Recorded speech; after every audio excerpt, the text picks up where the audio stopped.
Donc, on a notre fonction f qui est définie par le f de x égale radical de x plus 5 sur 4x au carré plus 16x moins 20. Et on cherche la limite quand x tend vers moins 5 de f de x. Donc, toujours la même règle. Je vais un petit peu plus vite, vous avez compris cette histoire par convention. Et pourquoi on se retrouve ici avec le radical de 0 plus sur 0 ? Parce que, en fait, quand on remplace x par moins 5, là, je le remplace par moins 5 par valeur supérieure parce que j'ai un radical et il faut que je sois sûr de bien avoir quelque chose de positif sous le radical. Ça va ? Donc, c'est pour ça qu'ici, c'est important cette histoire de par convention quand x tend vers moins 5 par valeur supérieure pour bien avoir quelque chose de positif sous le radical. Et c'est pour ça qu'ici, quand je remplace x par moins 5, je trouve moins 5 plus 5, ça fait 0. Donc j'ai bien mon radical de 0. Ok ? Mais vous comprenez pourquoi, quand x tend vers moins 5 par valeur supérieure, x plus 5 est positif. Vous comprenez ça ? C'est peut-être pour ça qu'il y a un problème. Pourquoi on a x plus 5 est positif quand x tend vers moins 5 par valeur supérieure ? Eh bien, tout simplement parce que là, on n'a pas besoin de ça. Mais si je trace la droite d'équation y égale x plus 5. Là, j'ai tracé la droite d'équation y égale x plus 5. OK ? Eh bien, quand cette droite-là, elle coupe l'axe des abscisses au point d'abscisse moins 5. Donc, quand x se rapproche de moins 5 par valeur supérieure, le point que je vais mettre sur cette droite et que je vais déplacer. Donc, quand l'abscisse du point A se rapproche de moins 5 par valeur supérieure, eh bien son ordonnée se rapproche de 0 par valeur supérieure. Mais pourquoi il y a un 0 en dessous de la barre de fraction ? Pourquoi il y a un 0 en dessous de la barre de fraction ? Parce que tu te souviens que, quand on a cherché les racines du dénominateur, on a trouvé moins 5. C'est pour ça qu'il n'est plus dans le domaine de définition. C'est que si tu remplaces x par moins 5 là-dedans, 4 fois moins 5 au carré, donc moins 5 au carré, ça fait 25, puisque tu dois mettre le moins dans les parenthèses. Donc tu as 25, 4 fois 25. Voilà, et tu refais tous tes calculs et tu vas voir, quand je remplace x par moins 5 là-dedans, qu'est-ce que j'obtiens ? 0. Et bien c'est pour ça qu'ici, tu te retrouves avec un 0 au dénominateur. C'est parce que tu as remplacé x par moins 5. Mais tu ne peux pas écrire que c'est f de moins 5, puisque moins 5 n'est pas dans le domaine de définition. Tu comprends ? Vous avez toujours dit qu'on ne pouvait pas écrire ça comme ça. Vous ne pouvez pas mettre un 0 en dessous de la barre de fraction. Là, tu es dans le... Oui, effectivement, quand on travaille dans R. Mais maintenant, quand on est dans le langage de limite, on travaille dans R bar. Et c'était une très bonne question, ma chère. Mais c'est parce que maintenant, regarde. Ah, on a le droit de l'écrire parce qu'on sait qu'après, on va écrire forme indéterminée. Tu comprends ? Donc là, effectivement, maintenant, tu as le droit de l'écrire, mais tu as une forme indéterminée, et donc, tu l'écris, et après, tu mets forme indéterminée. Et l'objectif de ce chapitre, justement, c'est d'apprendre à calculer une forme indéterminée, savoir quelle est sa valeur. Donc, c'est ce qu'on appelle lever l'indétermination. Et donc là, on se rend compte qu'il va falloir y aller progressivement. Ok. On est dans une situation où on va avoir 0 sur 0. Là, j'aurais pu écrire que, en fait, c'est parce que radical de 0 plus, c'est 0, plus même d'ailleurs. On va avoir donc une forme indéterminée 0 sur 0. Et donc, on fait nos calculs. On fait les calculs. Vous verrez qu'ici, on a une fraction rationnelle avec un radical. Et donc, dans ce genre de situation, comme on voit que moins 5, c'est une racine du numérateur et du dénominateur de f de x, on va pouvoir faire des simplifications. Et donc, on fait nos simplifications. Et pour pouvoir faire ces simplifications, eh bien là, radical de x plus 5, on ne peut pas simplifier plus pour l'instant.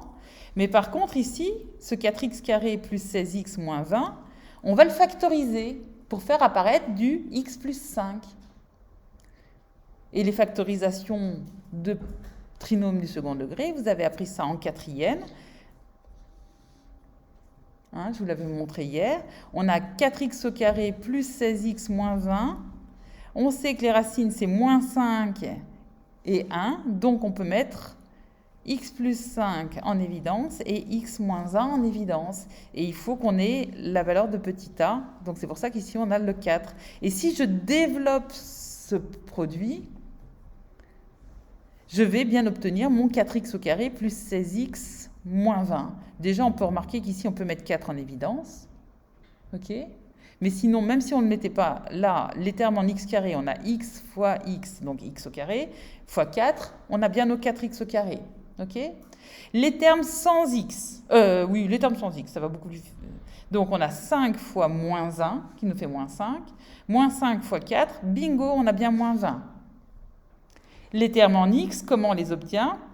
Eh bien, on a x fois moins 1, qui nous fait moins x.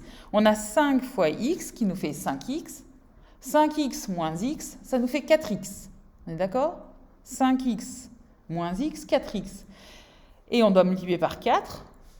4 fois 4x, 16x. Bingo. Ça va ?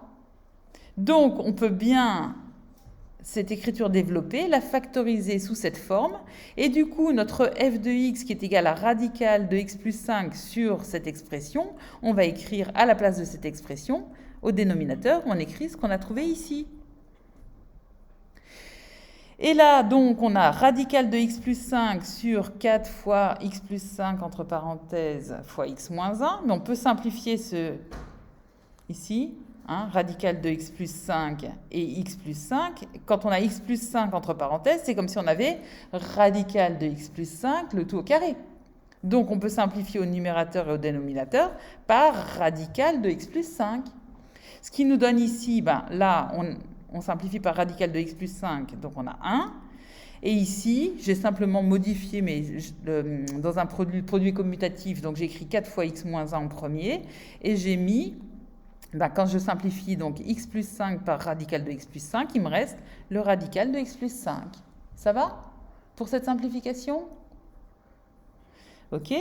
Et donc, du coup, maintenant, ma limite, quand x tend vers moins 5 par valeur supérieure, je vais avoir toujours un 0 au dénominateur, mais j'ai plus le 0 au numérateur qui me faisait une forme indéterminée. Et là, comme on est dans un calcul de limite et qu'on a vu les règles de calcul dans l'adhérence de grand R, dans R bar, on peut diviser par 0. Mais c'est important qu'on sache quel va être le signe en divisant par 0. Donc, le numérateur, il est positif, c'est 1. Ici, donc, moins 5 plus moins 1, on a fait moins 5 moins 1, ça nous fait moins 6. Comme on se rapproche de moins 5 par valeur supérieure, ici, on va se rapprocher de moins 6 par valeur supérieure. Mais le signe de moins 6 par valeur supérieure, c'est quoi ? Le signe de moins 6 par valeur supérieure, c'est positif ou négatif ? Quand on se rapproche de moins 6 par des valeurs supérieures, on se rapproche de moins 6 par des valeurs positives ou négatives ? Oui. Par des valeurs négatives. Donc en fait, ici on est moins 6 par valeur supérieure, pour le signe on s'en fout. Ça va être négatif. OK ? 4 fois moins 6, ça nous fait moins 24, c'est négatif. Le radical, ici, de 0 plus, c'est important parce qu'il faut qu'on ait... Ici, c'est super important, qu'on ait bien 0 plus. Parce que sinon, on n'aurait pas le droit d'écrire ce radical. Donc, on a le radical de 0 plus, ça nous donne 0 plus. OK ? Donc là, on a quelque chose de positif, on a 0 plus. Ici, on multiplie 0 plus par moins 24. Donc c'est pour ça qu'ici, on obtient 0 moins. On se rapproche de 0 par des valeurs négatives. Ça va ? Et donc ici, comme on a 0 moins, 1 sur 0 moins, 1 sur 0, on sait que c'est l'infini. et on fait la règle des signes. 1 c'est positif, 0 moins c'est négatif, donc c'est pour ça qu'ici j'ai moins l'infini. Ça va? Et donc, comme j'ai cette limite quand x tend vers moins 5 par valeur supérieure de f de x qui est moins l'infini, je sais que le graphique de f va admettre une asymptote verticale qui a pour équation x est égal à moins 5, et j'ai ce schéma-là. Pourquoi je ne le vois pas? Ah oui, parce qu'il faut que j'aille voir ce qui se passe ici. J'ai ce schéma. Je peux me rapprocher de x égale à moins 5 que par des valeurs supérieures. Donc, j'ai le graphique de f qui a cette allure-là. OK? Et je n'ai pas de point du graphique pour des valeurs de x qui sont inférieures à moins 5. Ça va pour cette limite?